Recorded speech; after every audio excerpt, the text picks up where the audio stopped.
дар ҷанги Украина аз ҷониби Русия 93 шаҳрванди кишварҳои Осиёи Марказӣ аз ҷумла 40 шаҳрванди Тоҷикистон кушта шуданд. Дар ин бора Азия Плюс иттилоъ медиҳад. Дар миёни кушташудагон 19 нафар шаҳрвандони Қирғизистон, 34 нафар шаҳрванди Ӯзбекистон ва 40 нафар шаҳрванди Тоҷикистон буданд. Хабаргузорӣ таъкид мекунад, ки муҳоҷирони корӣ аз кишварҳои Осиёи Марказӣ барои таъмини рӯзгори хонаводаҳои худ ба Русия мераванд. Пас аз оғози ҳамлаи ҳамаҷонибаи Русия ба Украина, муҳоҷирони корӣ аз Осиёи Марказӣ низ дар ҷанг ниёз доштанд.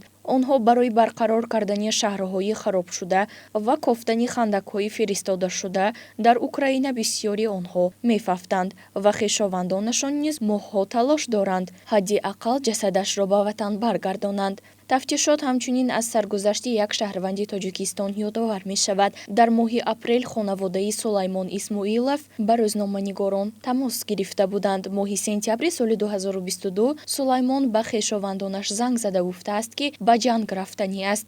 кай ба ҷанги зидди Украина мепайвандад маълум нест, вале дар моҳи апрели соли 2023 ҷасади Сулаймонро дар қабристони Фраянова пайдо мекунанд. пас аз чанд ҳафта пайвандони Сулаймон Исломов ҷасади ӯро аз қабр бароварда ба Душанбе меоранд.